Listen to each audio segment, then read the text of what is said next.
almost always 10% of your product line, 10% of your customers, 10% of your employees are losing you money. One of the things about chaos theory is there's a pattern inside a pattern inside a pattern inside a pattern. Most of your time is worth a few dollars an hour, and little bits of your time are worth $10,000 an hour, $100,000 an hour, and there are huge, huge lever points in very small things that you do. Double down on the thing that is generating the disproportional positive impact. Double down on the thing that is causing the disproportional amount of friction. Worry less about all the rest in the middle. Double down on your most talented people. Take your most talented person, your entire company, and say, if you could go to a training that would just take your skill level to the next level and it would be the most joyful experience ever, what would it be? There is no growth in comfort and no comfort in growth. Yet the big leaps are how careers are made and how businesses excel. So how do you master not knowing at all or feeling like an imposter? How do you have the conversations that lead to trust and, of course, excellence? How do you take charge of the things that you can control? How do you thrive outside your comfort zone? That's what this podcast is about. I'm your host, Wanda Wallace, and it's time to get out of your comfort zone. Welcome to the conversation. Now, no doubt you have heard about the 80-20 rule, so that in effect, 20% of your team delivers 80% of the results. But have you ever stopped to say just how true is that adage? I mean, we hear it all the time. How deep does it really run? And how is it really this fundamental law by which everything operates? I want you to think about that for a minute. What if it were universally true? What would that mean you would do differently in your work to maximize your impact? And in a world where everyone is overwhelmed with the volume of work, perhaps this is a thing we all need to be thinking about. Now, one of the arguments we're going to make today is that by taking the 80-20 rule seriously, you could actually do much less and have great results. But I'm getting ahead of myself. So today with me is Perry Marshall. Perry is one of the most expensive business strategists in the world. He's endorsed in Forbes and Inc. magazine. He's authored 10 books. At London's Royal Society, he announced the world's largest science research challenge, the 10 Million Evolution 2.0 Prize. His reinvention of the Pareto Principle is published in Harvard Business Review, and his Google book laid the foundations for $400 billion digital advertising industry. Degree in engineering, lives with his family in Chicago. The book we're talking about today is 80-20 Sales and Marketing, the definitive guide to working less and making more. Perry, welcome to the conversation. Thank you, Wanda. Good to be here. We're going to have fun today. We are going to have fun today. I have to tell you, this has been challenging my thinking, so it's going to be interesting to see where I end at the end of this conversation. Now, I just want to say at the start, when you say the book title is 80-20 Marketing and Sales, it's really 80-20 life, I think, is an appropriate way to describe this. Yes, it is an entire philosophy, and it's a different way of viewing the world.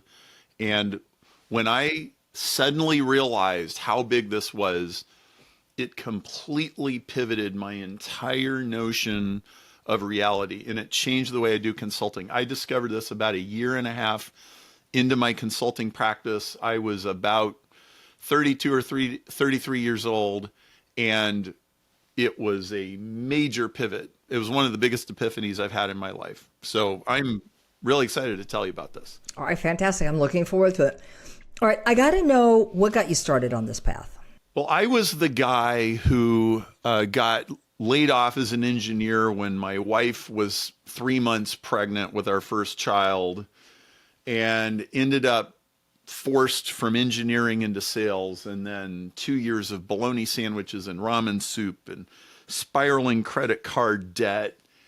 And nothing for me really worked until I discovered direct marketing. And that was at the early days of the internet. And I discovered that all of the things that the old school direct mail guys were doing in the 1900s were just completely new, except 10,000 times faster on the internet. And that really made things take off. Well, one of my colleagues strongly urged me to pick up Richard Koch's original book, The 80-20 Principle. And I thought I knew what it was. I knew what most people know about 80-20. 80% of your customers produce only 20% of your invoices and purchase orders, and the other 20% produce 80%. And I knew that was true, but I just thought it was a business rule of thumb. It's some weird thing that accidentally happens to be true. Well, I was reading this book, and at the very beginning, it made this offhand comment that this has to do with chaos theory, which is really, it's the science of tornadoes and hurricanes and earthquakes and things like that. And I was like, whoa, I had read about that. And I thought that was a very fascinating subject.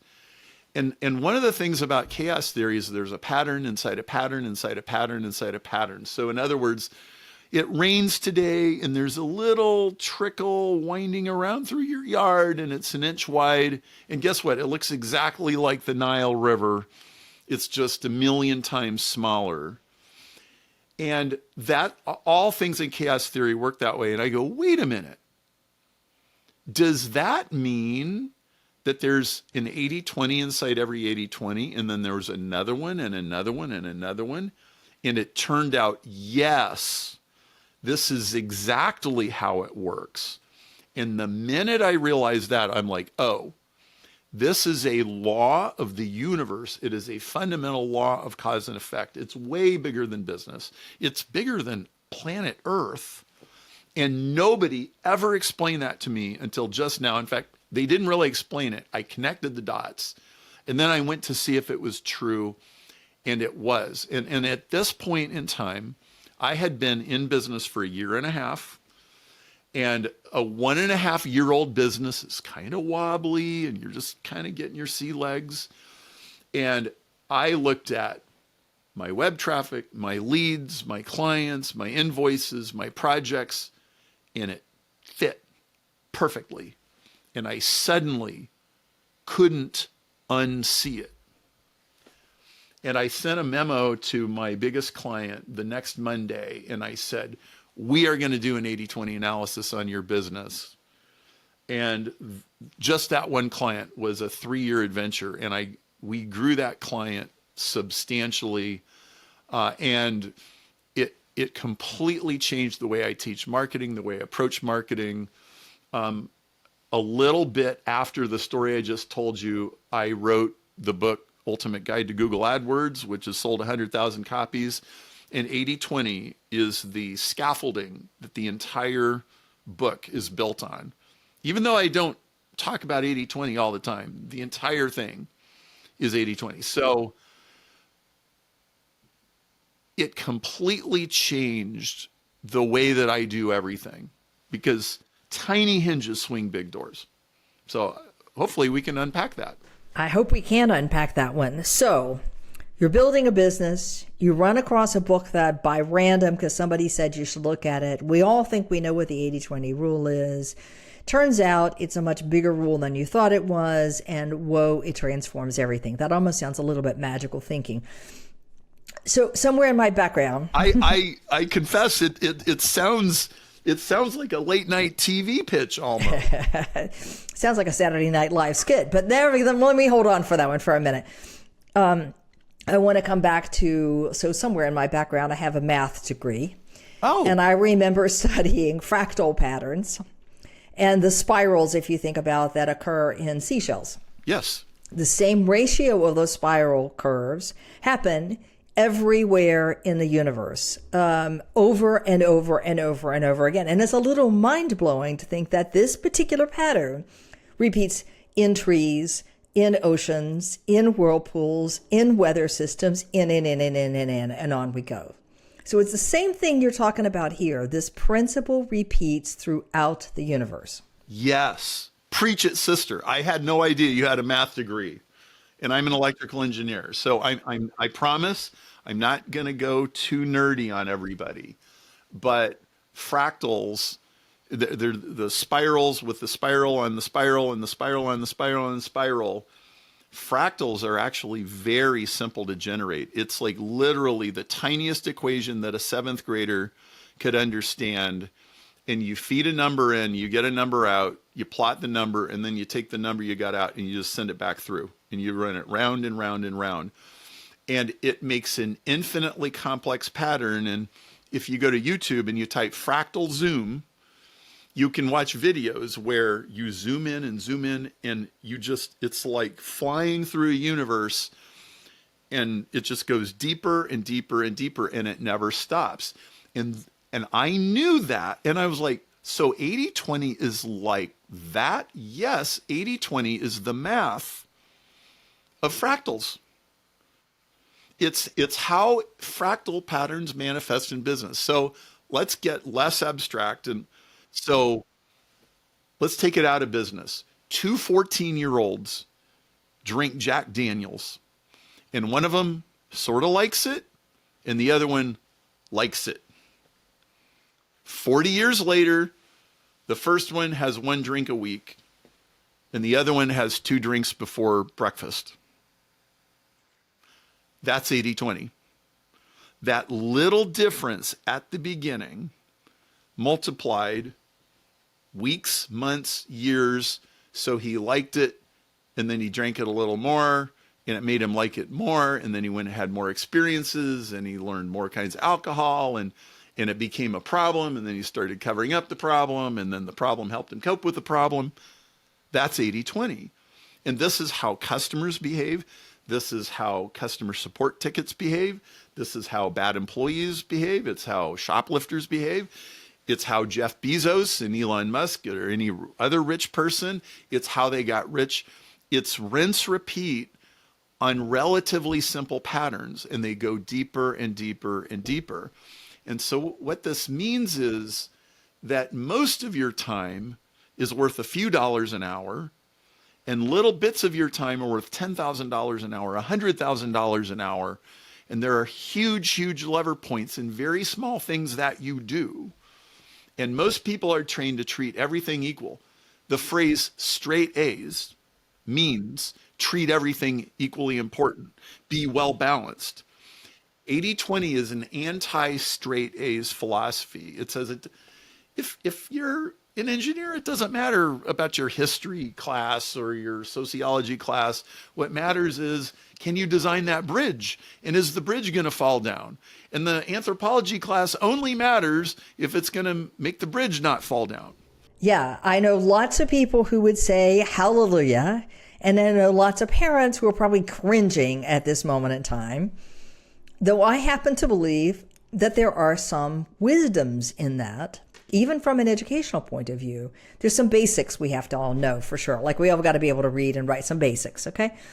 But if I'm really, really good at something, and I'm going to be really good at something, and I'm going to continue to stay really, really good at something, I need to zero in on what I'm really good at. Okay. So I buy kind of that if I double down on what I'm good at, I'm going to get better and better and better at it. Okay, put this in the context of a customer. Why is this 80/20 rule true about customers and what customers buy? So my first ever, this is before the story I told you, my first exposure to 80/20, I was reading some book and it said 80% of your business comes from 20% of your customers. And I thought, is that right? That doesn't sound right. I printed out a QuickBooks report, top to bottom. I went through the whole thing. I added it up.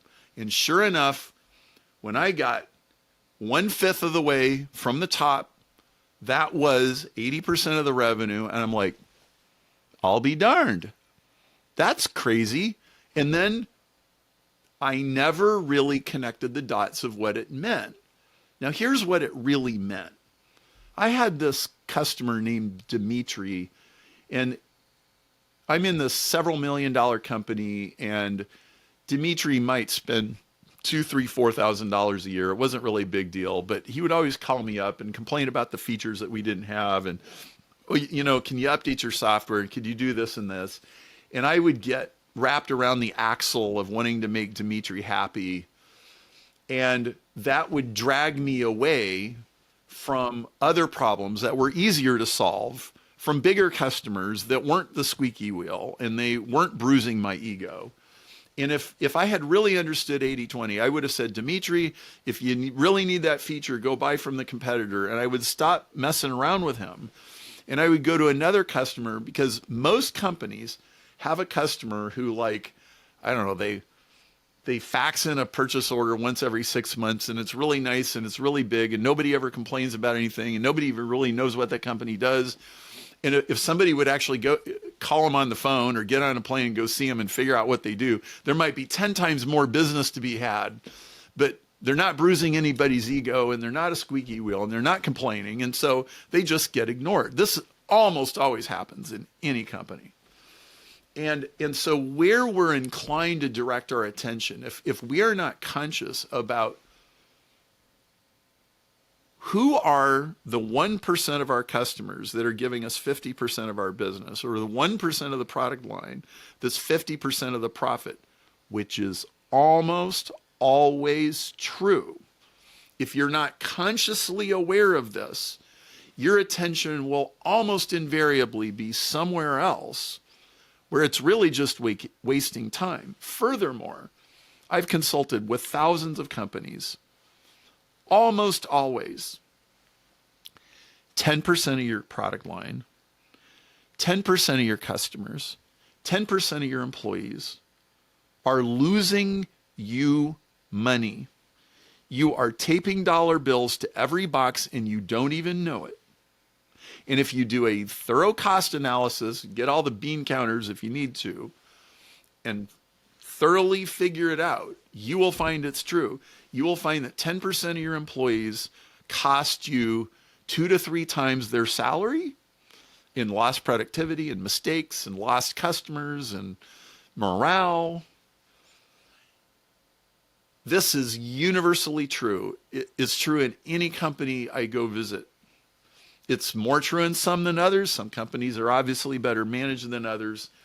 And so when you know this, that it's a law of nature, so 80-20 is the Grand Canyon, 80-20 is the size of stars in the universe, 80-20 is Fibonacci spirals and seashells, all of it is 80-20. Oh, I get it now. So 80-20. So I'm still struggling to accept that, yes, it is 80-20. Okay, all right, but let me give you that one. But then you went to 10% and 1%. How did you get to 10% and 1%? We started with 80-20. Give me the connecting dots there. So let's take this in steps. First of all, it's not absolutely 80-20. It could be 70-30. It could be 90-10. It could be 60-40. It could be 95-5. The point is there is a symmetry. So if it's some systems are 90-10 and 10% of the product line gets 90% of the sales and the other 90% of the product line gets 10% of the sales. That is absolutely true in some companies. So it's not really the ratio of 80-20 that is the point. But it's usually somewhere between 70-30 and 95-5 generally. So when I said there's an 80-20 insight in 80-20, here's what that means. If you take just the 20% of the customers that produce 80% of your revenue, 20% of them produce 80% of that revenue. So that means 4% of your customers give you 64% of your business. Well, it turns out 20% of them produce 80% of that. So that means 1% of your customers produce 50% of your revenue. And what I'm saying is this is how nature naturally wants to run. Just like water naturally wants to run in the slightly steeper part of the hill, and then when it runs there, it digs it a little deeper, and then that makes the water to flow there more, and you get erosion, and it goes, that is 80-20. And so some customers getting bigger faster and other customers growing very slowly. That's just like water rolling downhill. And so 80-20 is just the math of that. And so what that means is that you can solve 50% of your problems by focusing on 1% of the causes. Wow. 1% of the authors write 50% of the books. How many books has Stephen King written? How many books has Daniel Steele written? And it's true of, I know scientists that have written 600, 800 papers. I mean, writing a paper is like an incredible amount of work, but they get in that groove and they develop the systems and they have the grad students and they know all the people at the journals, and it's natural. Like, it just gets easier and easier. And you're an author, you know this. It first time out, it's, oh man, it's horrendous. And then, well, okay, that wasn't so bad. And then you do it again. And this is how everything is. So I do an exercise when I do live seminars, and I say, everybody stand up if you own shoes, and everybody stands up. And I go, sit down if you own two, or less than two, less than four, less than eight. And I just keep doubling the number, 16, 32, 64. By the time I get to 256 shoes, there's always one or two or three people still standing up. And the most number of shoes I've ever had in an audience was 800. The most domain names I ever had in an audience was 10 million. And I said, hey people, shoes are 80-20. Domain names are 80-20. And guess what? So is everything else. So is everything else. All right. So 1% controls 50% of the outcome, or 50% of my problems can be solved by focusing on 1% of the causes. That would make you get real focused real quick. And I think that's your point. Where is that 1%? 1% of the customers, 1% of the causes, 1% of the employees, 1% of the whatever it is. So you're in a dentist office. Phone rings. The receptionist picks up. Wooddale Dental, can you please hold? Puts them on hold for 2 minutes. Then she picks up. They left. They were going to spend $5,000 on crown work. They got put on hold for 2 minutes and they're gone. You lost $5,000 in 2 minutes. How many dollars per hour is that? I think it's $150,000 an hour. That's how much putting them on hold cost you from an employee that gets paid $25 an hour. So here's the question. Is Wanda's or Rhonda's or Susie or Joe or Max or whoever, or Perry or whoever answers the phone, when the phone is ringing, is that person worth $25 an hour, or are they worth $150,000 an hour? And that's just a dentist's office. We're not making a space shuttle.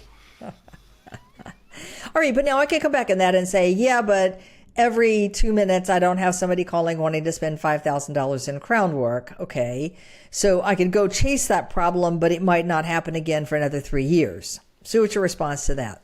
Well, all you have to do is mystery shop companies, and you will find out this is going on all the time. So here's what your attitude about Susie's time should be.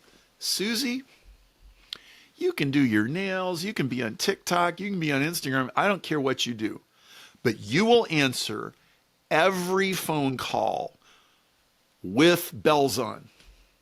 And it will be done exactly like this. And somebody is watching you, and we are mystery shopping, and we're recording everything, and you will not miss any phone calls. I know a financial planner who he promised his customers, literally, if we do not return your phone call within 2 hours, we will buy you a Tesla.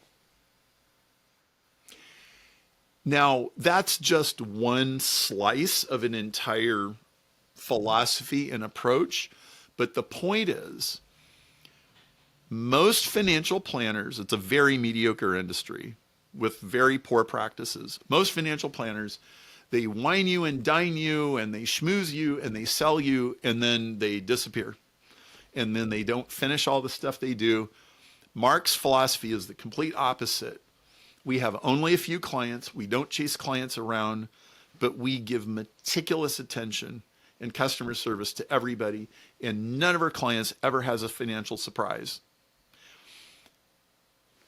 He knows where the leverage is. Bigger version of his story is 30 years ago, he had 1,200 clients. He was 300 pounds. He was overweight. His clients were all unhappy. He was serving them poorly. Somebody got in his face and he had one of these come to Jesus moments. He cut his clients from 1,200 down to 40.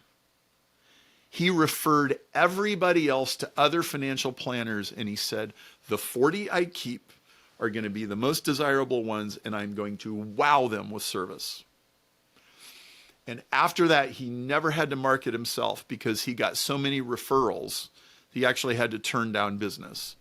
That is a totally 80-20 story right there. Right. Okay. So getting serious about the focus. All right. Now, Perry, I'm going to be a little skeptical here. So because I buy the principle, I actually do. I really do believe focusing on the small part that's having the biggest impact is the right answer to go. And I think that's true in terms of the meetings I go to. I think that's in terms into the projects I sign on to. I think that's in terms of the proposals I write in my business, whether I should or shouldn't write that proposal. I mean, a whole bunch of stuff. Okay? I'm no disagreement there. But it's sometimes hard to know what's that 10%, 1%, 20% thing. So in revenue, it's easy. I look at which customers are going to give me the biggest return. Okay, I can buy that. Fine. But in other things like even the dentist office, do I know that it's the attention to the customer when they walk in the door? Do I know that it's the attention on the phone and picking up the phone? Do I know it's the follow-up to see how they're doing? I mean, how do I know what that 1 to 20% thing is in my life that's going to really make the biggest difference? Well, it's probably different for every patient. And let's acknowledge something. There always is 100% somewhere. You know, 100%. There's always 100% of the customers. They do exist, and you do need to serve them. But what you need to do is you need to look for patterns and look for inequalities, and you need to pay attention to what people say. So, for example, anytime we have any new product or any new service offering or a book title or anything like that, we always pay really close attention to, so we gave this certain language to a customer when we opened this conversation, but what language did they use when they talked to us back? And you may not have any idea which of the 100 things really matter. And on your first day of work, you may have to treat them all equally important. But an 80-20 mindset says, today I'm going to treat all these things equal because I do not know. But I know in advance that 3 days from now or 3 weeks from now, it's going to turn out that 20% of these are way more important than the other 80% put together. And my job is to start watching for the signals right now. All right. So if I put that in a large corporation, I would be listening to the signals coming back from my senior executives. What are they referencing when they're talking on town halls? What are they saying in their email distributions or whatever? What are the analysts asking them questions about?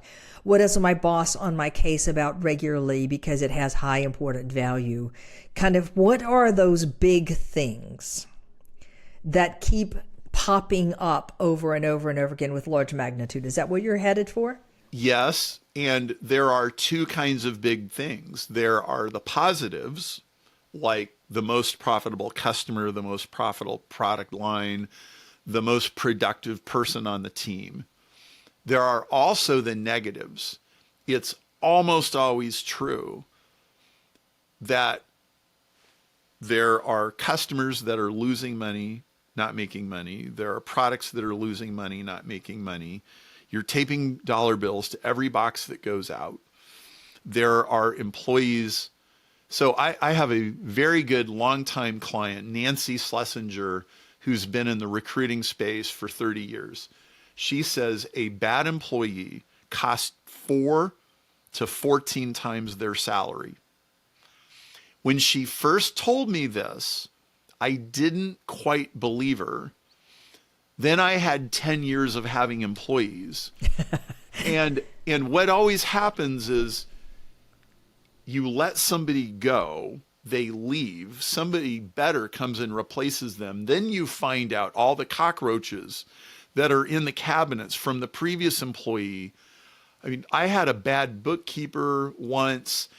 I found hundreds of thousands of dollars of invoices that had never gone out. People, like, if I go to them 2 years later and go, oh, you owe me $14,000, they're going to be angry. People don't like surprises like that. So how much if I had been paying that bookkeeper $80,000 a year, how much did it actually cost me to have that? She cost us probably $300,000 a year, and I didn't know it.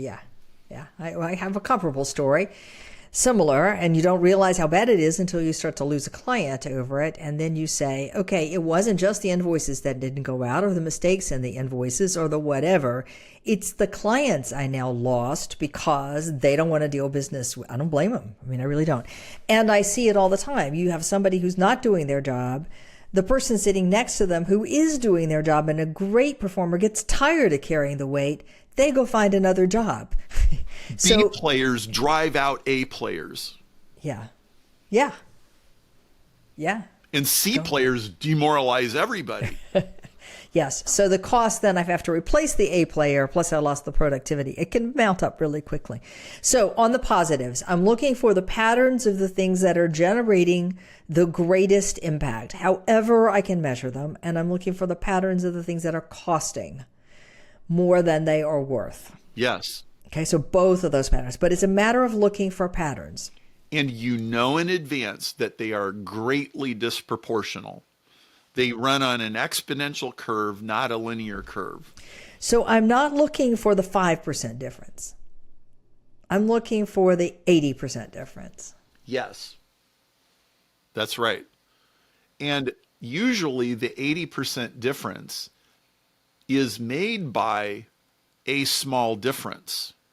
So here's an example.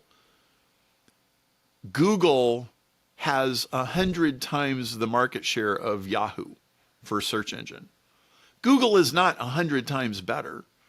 They're like, I don't know, twice as good or 3 times as good.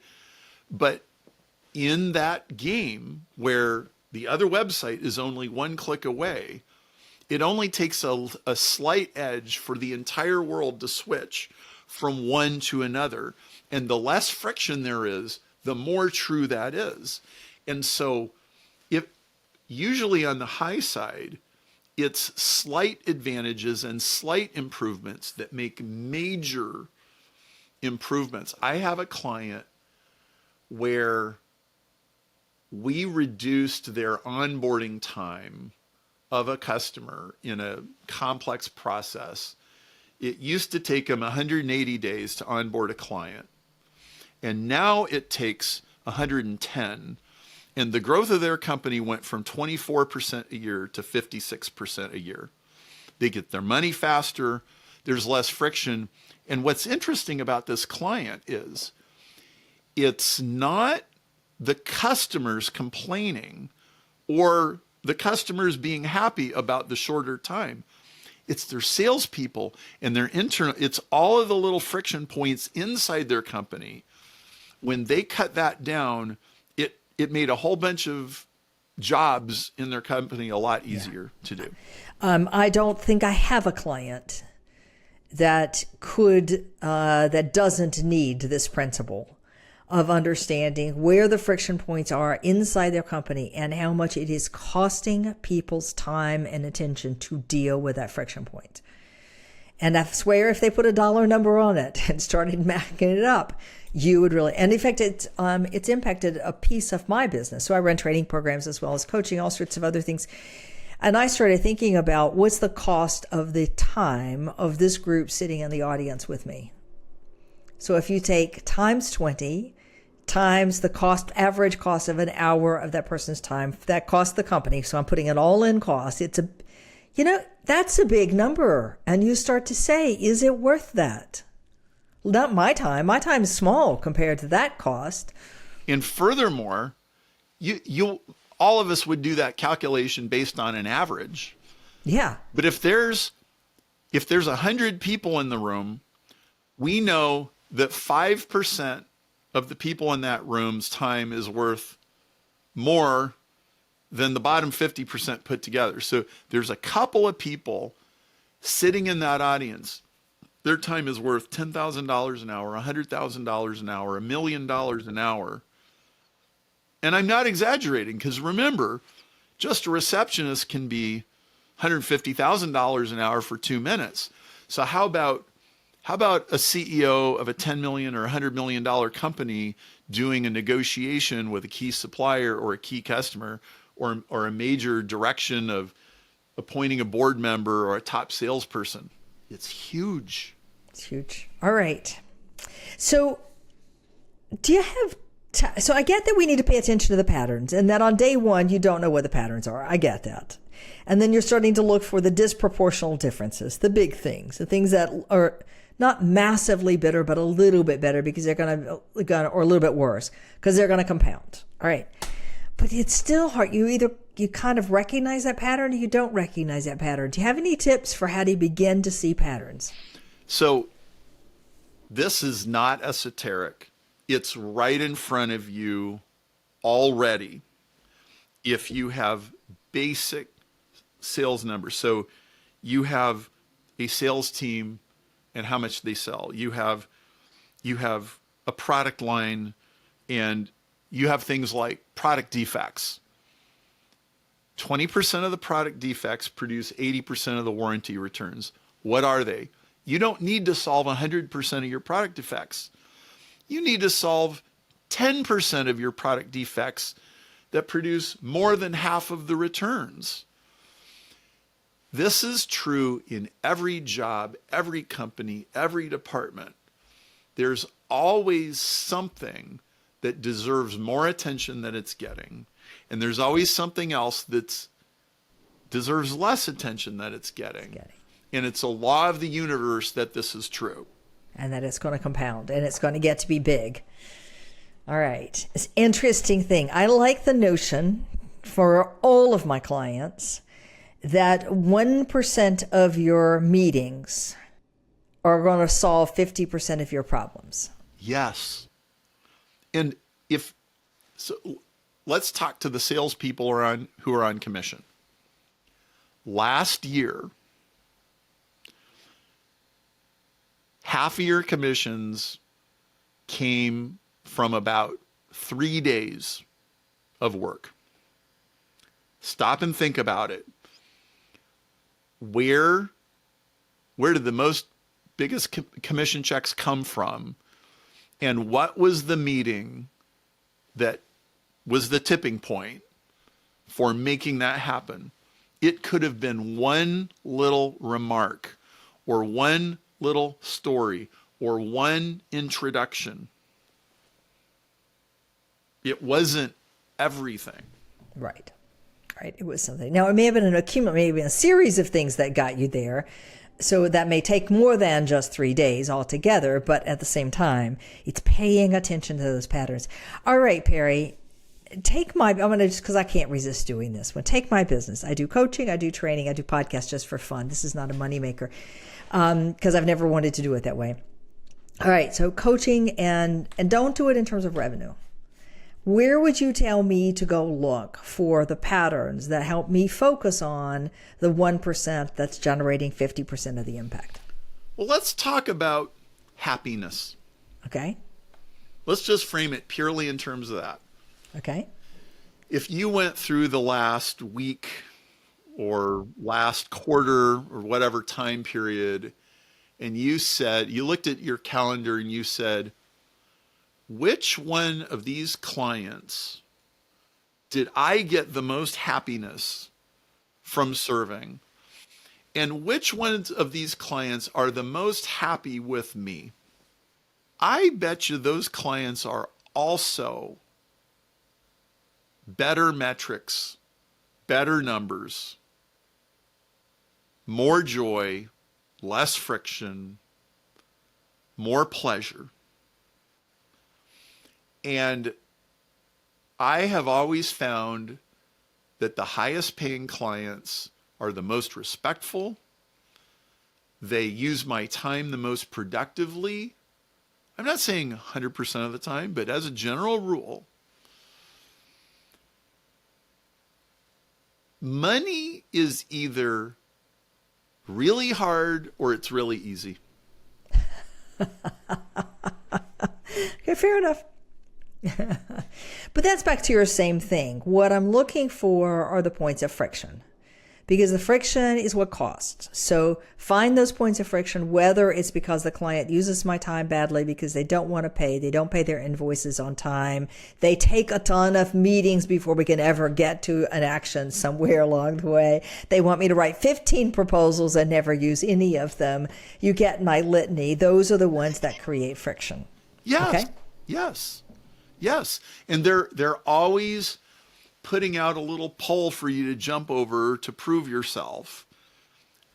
And they always think in a competitive grid. Well, we don't all have to be in competition with each other all the time. We can be in an abundance mentality. We just figure out what we're going to create together. And so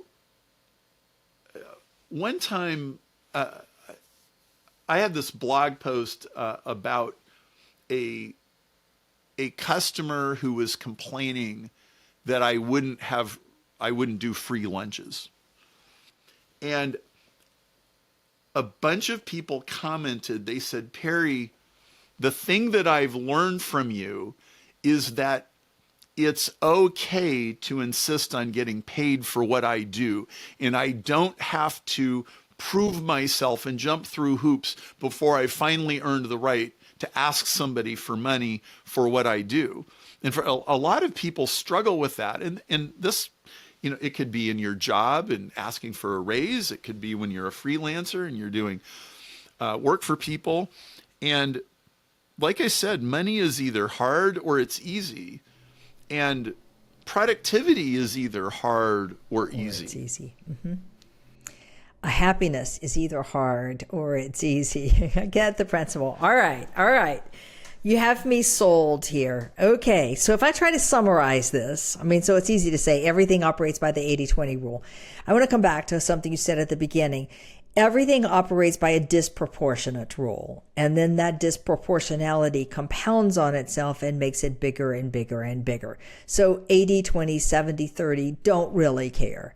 At the end of the day, as that compounds, I'm going to end up with something like 1% of the solutions are going to solve 50% of the problems, or 1% of my meetings add 50% of the value. And the secret is to paying attention to what the 1% is, or the 10%, if you want to go on that right, or the 20%. Double down on those. Absolutely. Not spend all of your time on the other things that are not generating the result. And we're looking for that on the negative side. Where's the friction that's causing all the problems? And double down on the one that's causing the big problems. Not every little one you could solve. Yeah, double down on your most talented people. Send them to the training. Take your most talented person in your entire company and say, if you could go to a training that would just take your skill level to the next level and it would be the most joyful experience ever, what would it be? Ask your most talented person that question and go send them on that trip, and stop trying to fix salesperson number 5 and salesperson number 6 that can never seem to close any. They should be somewhere else. They don't belong in that job, and you can't fix them. So make your best person better. Don't try to fix your worst person. Okay. Well, fix your worst person by getting rid of them, I think you would say. Yes. And I can say that. I've been fired from 5 jobs. I've let go many people. I believe that usually when you need to fire somebody, it's just a bad match. And I think we think about firing as failure of the person or a moral judgment of the person, when usually it's a bad match. They're not inspired. It's not hitting their happy juice. And we just need to back up and move on.